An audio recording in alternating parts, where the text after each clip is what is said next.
Welcome, everyone. It's time for Community Corner, where we're going to highlight stories that teach, inspire, and help us to learn a little bit more about our neighbors here in Metro Atlanta. I'm Ron Jones. First of all, an Atlanta lawyer is now making history. Amy Chung was elected president of the Atlanta Bar Association, so she becomes the first Asian American to lead that organization. And as Joe Ripley reports, Chung aims to promote more diverse voices in the legal community. Amy Chung's family moved from Beijing, China to Charleston, South Carolina when she was 7 years old. Dedicated all of their resources and attention to me to make sure that I became the lawyer and person that I am today. An only child due to China's one-child policy, the culture shock wasn't all too shocking. Relying on family and tradition, Chung found common ground between Asia and America. She found her purpose at Emory Law School. I know that I'm helping people and leaders of companies who want to make sure that they're always doing right by their employees. Now the labor and employment litigator is taking on a new challenge. She's the first AAPI woman to be elected president of the prestigious Atlanta Bar Association, a 135-year-old legal organization. As Atlanta continues to grow and diversify, it's important that the association is able to match that. I feel like I know a celebrity. I feel like Amy makes me one of the cool kids. Tina Dorr met Chung a few years ago. The two serve on the Georgia Asian Pacific American Bar Association, which provides mentoring, networking opportunities, translation, and other legal services. Young lawyers, women lawyers, Asian American lawyers are going to be able to look to her and see someone like themselves in a leadership position. Chung says she will work to put more Asian Americans in leadership positions to promote more diverse ideas so that the local legal community can grow and evolve with the rest of Atlanta. It's exciting to be the first AAPI, but it's also exciting to know that I'm hopefully not the last. Joe Ripley, 11 Alive News. Right now, affordable housing is one of the biggest concerns across Metro Atlanta for a lot of families out there, right? But there's a new initiative that could soon come to College Park, and it might help out. Fulton County commissioners are now signing off on $1 million in funding for a pilot project for tiny homes. Here's Don White with the details. It's just a small plot of land now. But big things could be coming to this area along Princeton Avenue, just blocks away from the MARTA station. We thought it would be a good spot, great location, close to city services, the library, our restaurants along Main Street, and parks and recreation. College Park Councilman Joe Karn says the city would like to donate about half an acre of land it owns to Fulton County for the pilot. Georgia is the 7th state in terms of housing affordability.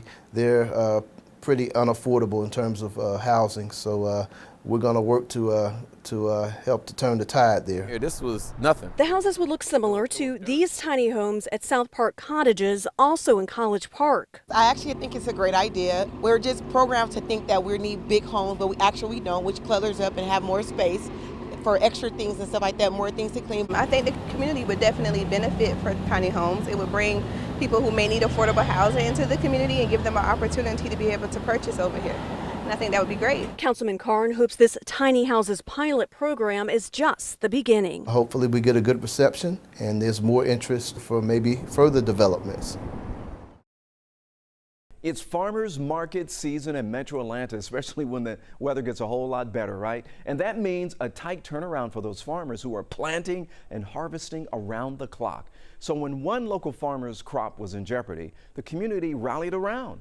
11 Alive's Liza Lucas shares their story. The spring season is in full swing here at Narrowway Farm. So we have some red romaine, and then we have some sun gold cherry tomatoes. These 12 acres, the bread and butter for Russell Brightson and his family. We farm full time. Spring is when things start picking up. And when produce is ready, Russell makes the hour drive to the Virginia Highland Farmers Market.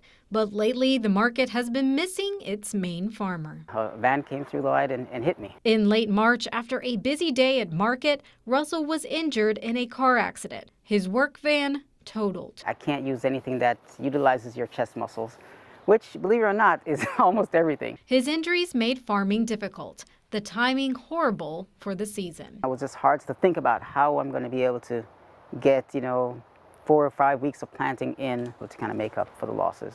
But what Russell didn't count on was the community having his back. Aubrey Seifert and the Community Farmers Market team pitching in with a fundraiser to help with bills and a planting day to get the crops in the ground. They did almost a week's worth of planting for us that day. I think it was just really a great outpouring from the community. So many people rallied around Russell. The group even provided him a new van so he could once again transport his crops. A labor of love for the farmer who means so much to the market. A little joy and happiness kind of bubbled up inside me that, people actually care. Next, we're going to take you inside a program helping bring cheer to Metro Atlanta to kids at the Children's Healthcare of Atlanta. Meet Blanche and Marvel, the two newest members of the Canines for Kids team.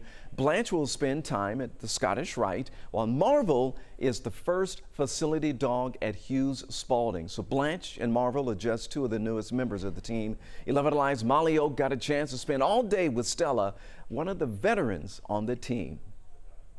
All right, we're gonna get Stella ready for her day. It may seem simple. Put on her collar, brush her hair, give her water, feed her a treat, and take her for a walk. But every step, each piece of the plan signifies something more. She helps me work on my goals. She is Stella, one of now 12 facility dogs at Children's. Some are placed in specific units and some go through the hospital just to help support the kids and the staff as well. They're wonderful for that. We have Stella here at Day Rehab, where patients are typically facing brain and spinal cord injuries. For Zamir, he was hit by a car, and so just walking with his family, and just tragedy struck. Now they're working on getting him to move his body again, plus his problem-solving skills and his memory. But he has no idea that he's doing an hour of therapy. He is taking care of Stella. I think she's ready to go. The distraction that the dog brings and allows the therapist and the patient to focus on their body and move through that to get better, it moves the needle every time. Whether it's helping Zamir learn to walk again or just giving him a reason to smile. It melts you. There's no other way to describe it. And I feel like she can put a smile on any kid's face. Including Zamir's. By being funny, keep licking me. I make jokes all the time with her. And she just puts a smile on my face by helping me more. Helping kids heal from the inside out. The owner of a bridal boutique is helping out Atlanta area brides who found themselves without dresses for the big day. Can you imagine that? So this happening after the store that the brides originally ordered dresses from suddenly shut down. 11 Alive's Brittany Kleinpeter found a shop in Chamblee that is now making sure the brides can walk down that aisle in style. Reminds me of the galaxy or Snowfall. It's Cinderella. Yeah. Imagine having every last detail planned for the big day, only to find out that you no longer have a dress to wear to it. My wedding is right around the corner, and I have no dress. I'm just devastated. All of us have just kind of been abandoned. Marissa and Brianna are just a few of the brides that were given that news just days ago, when Lorraine's Bridal in Midtown announced they would be closing their doors after 20 years in business. Planning a wedding is very, very stressful.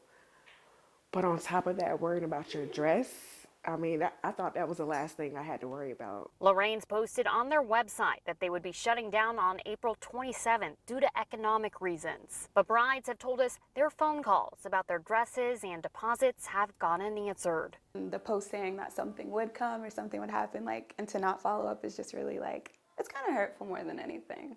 When London Carter, owner of Lane London, a first-of-its-kind bridal dress rental shop, heard what happened, she said she knew she had to do something. And so we were like, you know what, let's just help these brides. They already are going through a lot, and so we decided to do a completely free wedding dress rental. Carter says they have scheduled appointments for 5 brides so far, but are hoping to hear from more. So we just wanted to really give back and just help give them a peace of mind. And the brides I spoke to say they couldn't be more grateful. London and her team tell me that all the bride has to take care of is cost of alteration, and that they just have to provide a copy of their receipt showing a down payment or a purchase from a dress at Lorraine's. Reporting in Chamblee, Brittany Kleinpeter, 11 Alive News. Teachers supported kids throughout the pandemic. That goes without saying. And they have been working all school year to help them bounce back from some of that learning loss. 11 Alive's Teresa Bowles shares some wisdom from two of the longest running teachers in Fulton and DeKalb County. People ask me that all the time. Why don't you retire? And I said, when I walk in and I don't want to do anymore, I'll walk out. Michelle Donovan has been teaching longer than any other educator in Fulton County. Synonyms. She teaches kids with special needs at Mimosa Elementary. Sometimes she has to change her students' catheters. Imagine doing this job behind a screen.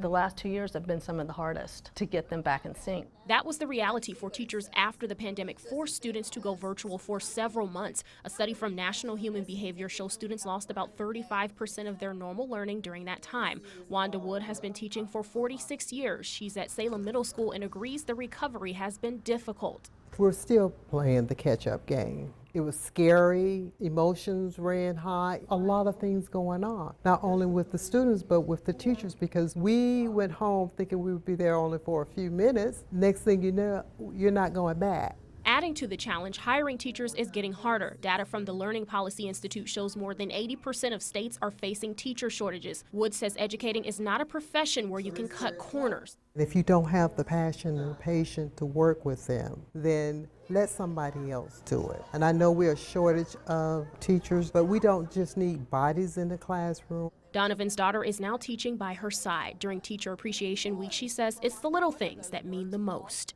I got an email from an old student, parent, and they said, can we get together and go out to dinner? We just want to go out with you before we up and leave. That does it for me. It's to know that I made a difference in their life. We've got some great news because a local custodian is sweeping the country with a huge reward. We're talking about Richard Toomey. He's been named Custodian of the Year across our country. The Forsyth County janitor won the prestigious award after thousands of you out there, our viewers, voted for him in that contest. And we first told you about Mr. Rich last month when he was one of just 10 finalists from across the country, and now he's won.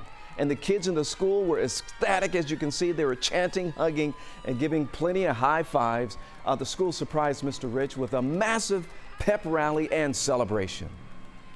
I'm obviously easy to surprise. I had no idea any of this was going on, but what an amazing experience. It's been so cool, so great.